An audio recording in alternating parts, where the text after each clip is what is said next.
Okay, so we're going to look at creating a zipper pocket that has fully enclosed zipper tape. So you won't see any of the raw edges of the zipper tape on this zipper pocket.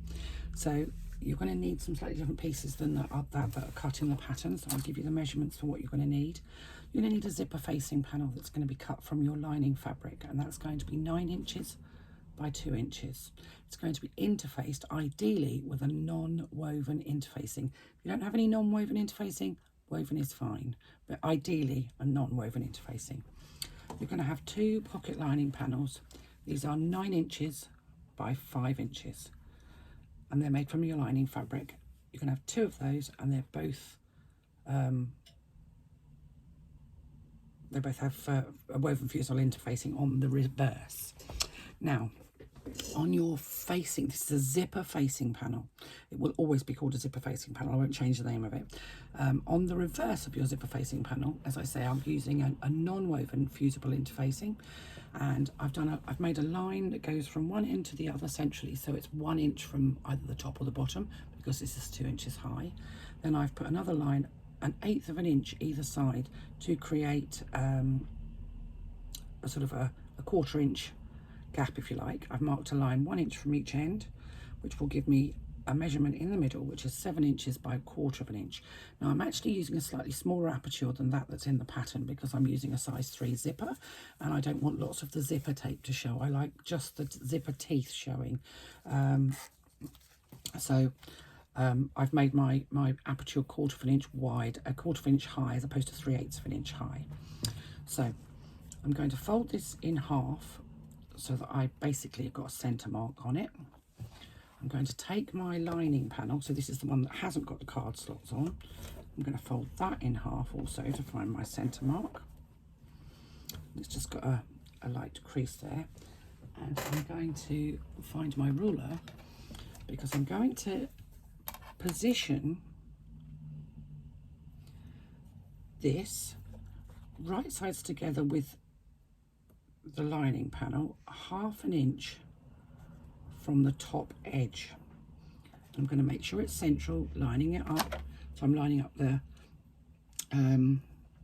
fold that I've got on my main panel and the fold that I've got on my zipper aperture panel, my zipper facing panel rather. And that is now 1/2 inch away. That means that the zipper will be positioned in exactly the same place as the one is in the pattern. Now, rather than stitching all the way around the outside of that rectangle, I'm going to stitch down the long sides only, not the short ends. If you wanted to pin that piece in place, you can. I just tend to lay it there, and then I'm going to drop my needle in right on the corner of that rectangle. Let me just move this forwards. Oh, sorry. There you go. Now you feel like you're seasick, I'm sure, but you're just a little bit closer. It's starting to get dark outside, so I want you to be able to see what I'm doing. So I'm just going to back stitch a couple of stitches to secure my stitching, and I'm going to follow that long outside line. So not the central line, the first line that we made, but the outside line, all the way down to the other end.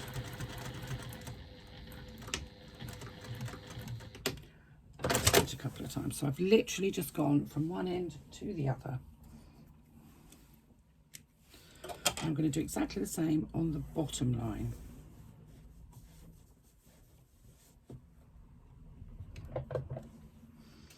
Again, making sure I start right on the corner of that rectangle.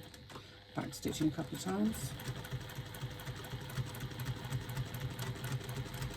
And all the way to the other end. Now, the reason we don't do, or the reason I don't do those short ends, is because often if you do all the way around and do those short ends as well, when you turn this facing through the lining panel, you get puckers in the corners. Not doing the short ends means that those puckers do not happen. Now, the one thing I didn't mention is the triangles. Basically, my triangles are about 3/4 of an inch from the end here, so the point of that triangle is about 3/4 of an inch. I like to do it a little bit further, because otherwise these bits can poke out. So I'm now just going to fold this in half and make a small cut through. You can use big scissors, little scissors. I'm using the scissors that are here because that's the way I like to roll. Be careful you don't cut into your stitching, and make sure you cut out on those triangles towards the corners of your rectangle. Nobody's going to see this cutting, so don't worry, but just make sure that your cuts don't go outside of that stitch line where your stitching is, because then you will have a problem. So I think you can probably see that you've got the little triangles there, and there's a hole that goes right the way through. Now I'm going to grab my pressing mat, and I'm going to grab my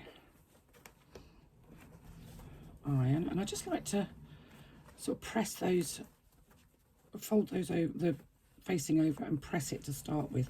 This is actually quite a thick non-woven interfacing because it's all I've got left. It's probably a wee bit thick for this, but actually if I press it in place like that, just to get that fold in, it'll probably go a lot easier. I'm just going to push this side of the facing up and sort of over the zipper aperture, and again give it a press. This just helps the seams. It'll help when you're rolling it through. So I'm now going to push this facing through the gap to the back.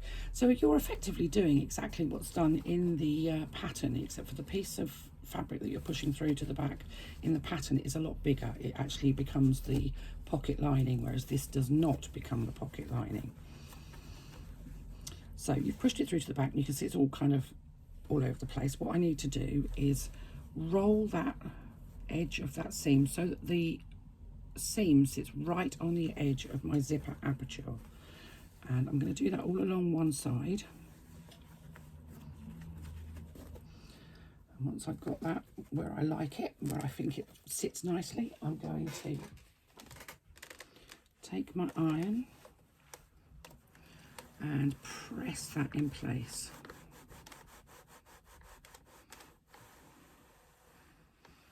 It's fine to do one side at a time. It's actually easier to do one side at a time. And then I'm going to do the same with the bottom seam. Ideally, you don't want to see any of that facing on the front of your lining panel.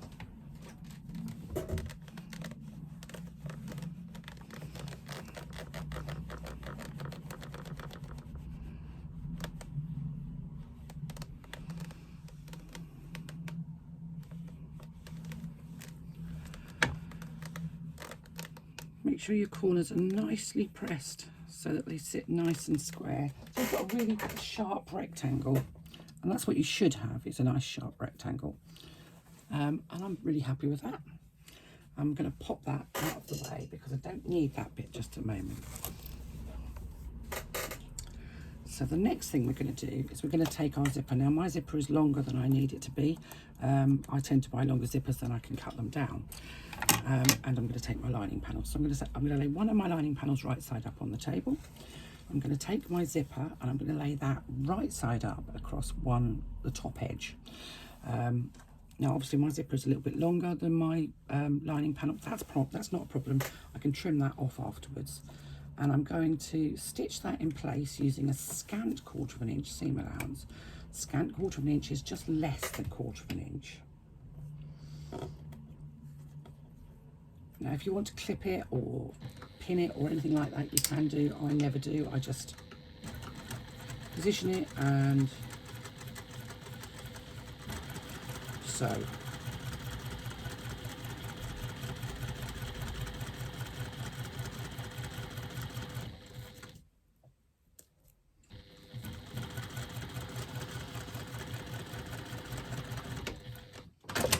So now our zipper is attached on the top of our lining panel. I'm going to take my second lining panel, right side up on the table, with my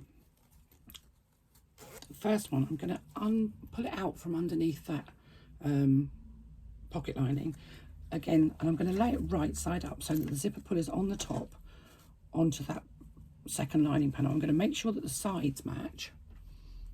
The bottom won't. One side will be longer than the other, and that's fine, but you need the sides to match.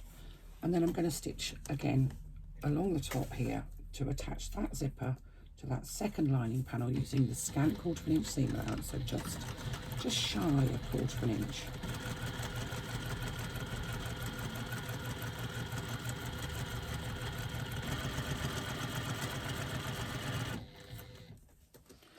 And I'm just going to move my zipper pull out of the way.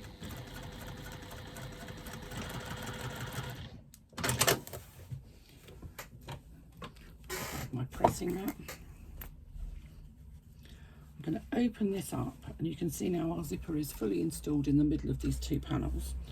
And what I'm going to do is I'm going to grab my iron, and I'm just going to press this iron, press these the seam allowance at either side of the zipper open.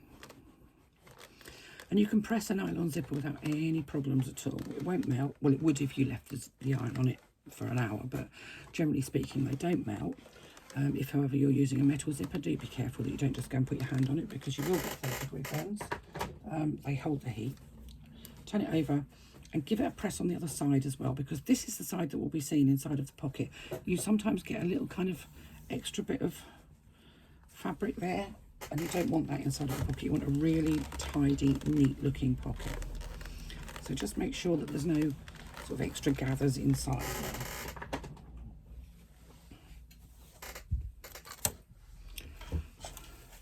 Now, because my zipper is a little bit longer, I'm just going to move my zipper pull into the middle of my zipper, and I'm just going to stitch across the end of this zipper to hold those open ends together.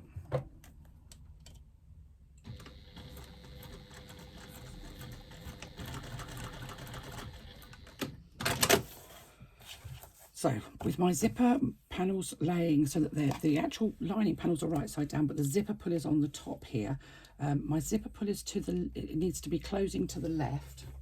I'm going to take my lining panel, I'm going to lay it over the top of my zipper.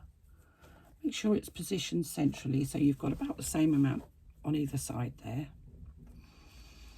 Now, if you wanted to put a little bit double-sided tape on it or glue around it, you can do. I don't. I will need to change my foot though, because I can't do this with that foot on. I need to have a zipper foot.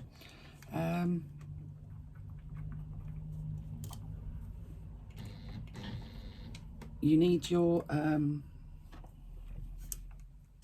zipper teeth to be central. Oh, get hold of the thread, Christine. Get hold of the thread. Centrally located in your zipper aperture. Now, as I said, I've made a much narrower aperture because I'm using a number 3 zipper, and I don't like to have lots and lots of zipper tape showing. So once you're happy that your zipper is in the correct position, I'm going to sneeze.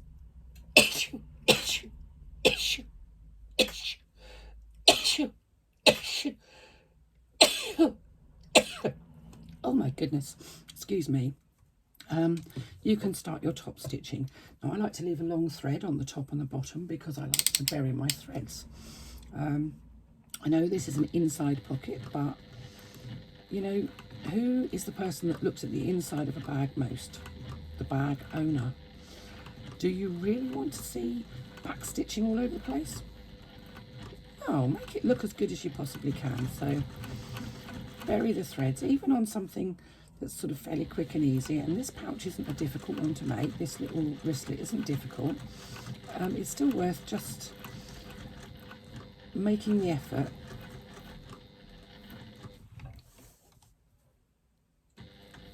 To make the inside look as posh as the outside does.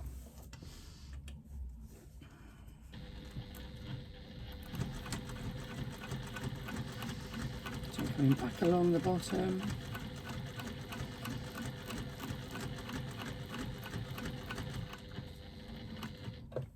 Let's just move the zipper pull out of the way.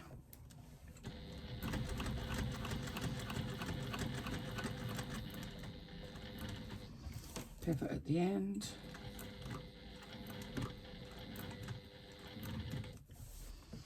And what you want to to try and do is land back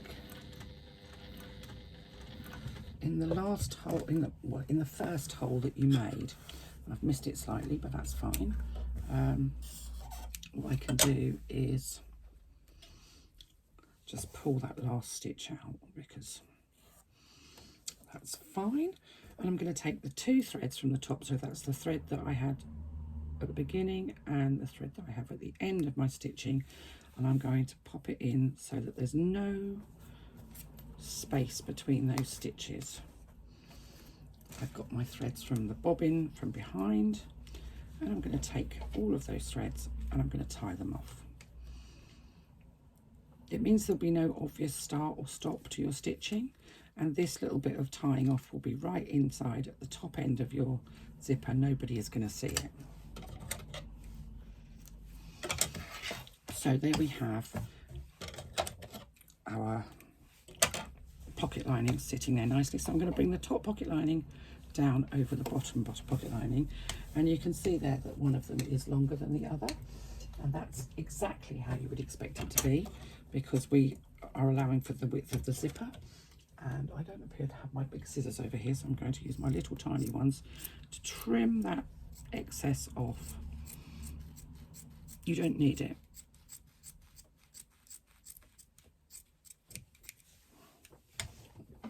And then I'm going to grab my ironing pad again. And on both of these zipper lining panels, I'm just going to make a rough 1/4 inch hem to the wrong side. I'm not measuring, I'm just eyeballing it. As long as both have got a hem that matches the other, it'll be fine. This just helps when we finish our bag, after we've turned it through, this helps to finish the bottom of your pocket neatly. So I've done one side, so I'm just going to do the second. Basically, I just fold it to the same measurement as the first one and press it in place. It doesn't have to be perfect, but it's an easier way to finish what you're doing on the pocket.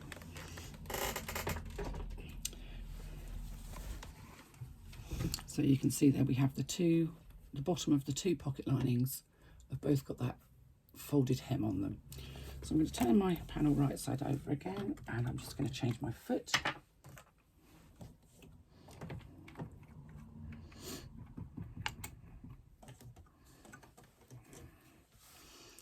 I'm going to pull the side of my panel out of the way, and I'm going to stitch down through that facing panel and through the lining panels, making sure that I don't unfold those folds that I made at the bottom as I stitch. Sometimes they kind of catch on the bits on the machine, which is annoying. And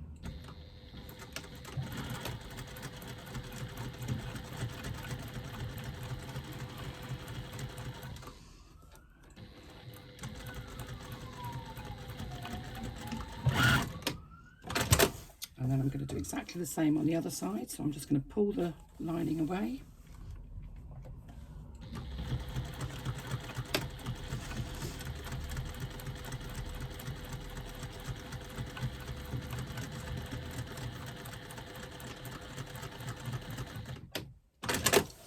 I will have to go and get my scissors, whether I like it or not.